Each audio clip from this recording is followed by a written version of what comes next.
art and wellness NGO. We developed in 2019 with a group of friends mainly, and lots of people who decided that it was important to use art and creativity as a way to help with self-expression. How did it start? It started by a friend asking me to volunteer my time at the St. Jude School for Girls and to use my creativity, my art to help girls navigate. I'm not a therapist, had no clue if I really wanted to be in that space. But I go by my instinct and my feelings, and I'm an artist, I'm a creative. I was not always using that gift, but at that time, I was using my art a lot and it helped me navigate difficulties, so why not? And when I went into this space, and I started to hear the challenges these young people were having, and I started to realize how soothing the art was, and how much in a short space of time I was able to shift young people with my team from being unable to draw, unable to sit, unable to conceptualize, to creating some beautiful pieces. I said, okay, this is my purpose, passion, calling, and I started the birth of Chosen Hands. So in the back you'd have seen one of the pictures that we would have of our art kit. So we've been doing this for 6 years, and we've been doing a lot of initiatives using paint, using art, creating puzzles, and then this opportunity came up with Kevin. Kevin is right now my little superpower in the background with the capacity building and giving and changing perspective on how I see things. So he's like, listen, you need to come up with either a campaign, a product, or service. And we realized after many years of having an NGO, it's important for us to now move into the point of entrepreneurship or social entrepreneurship. How do you use what you have to bring resources back into the NGO to continue to expand your work? And I believe, which has already started, that Chosen Hand is going to be a global brand. So if it's going to be a global brand, we need to have resources to get that global brand going. So hence came up the idea of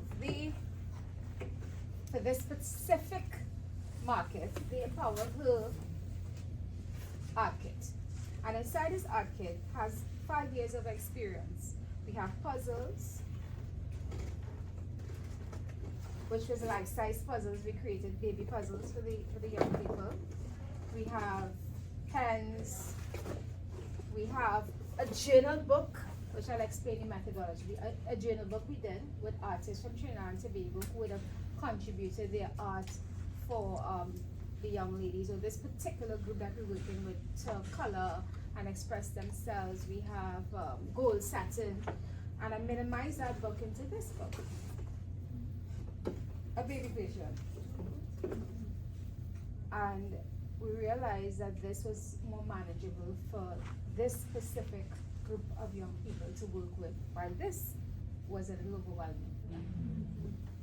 So what we did is took all the work that we would have done for 6 years and created a little box so that the young people would have a takeaway.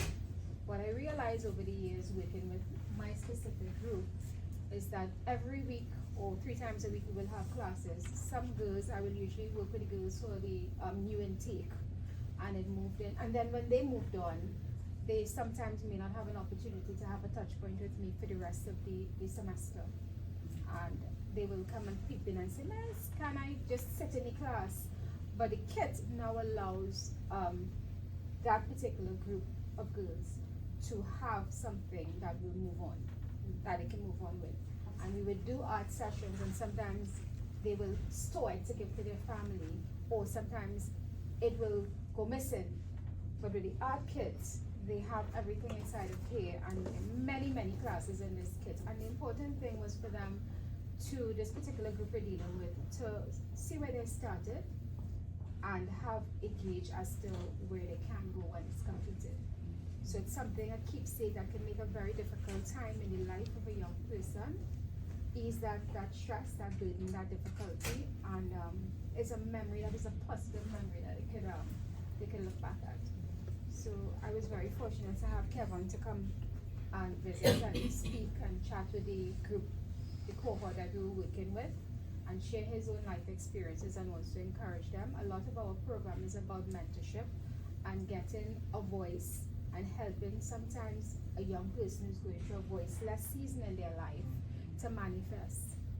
So I'm lucky because I get to dream, I get to have a vision, and I also get to take that vision and sow it into young people and get them to now dream and sow their vision back into me and create. So it's really from their ideas and the need that they had that I was able to work with my team and come up with the art kit. So how many more minutes I have? Yes. One more minute. So I choose to sit because my posture is always one of comfort and making people feel at ease as much as possible. I'm just Anika. I'll always just be Anika.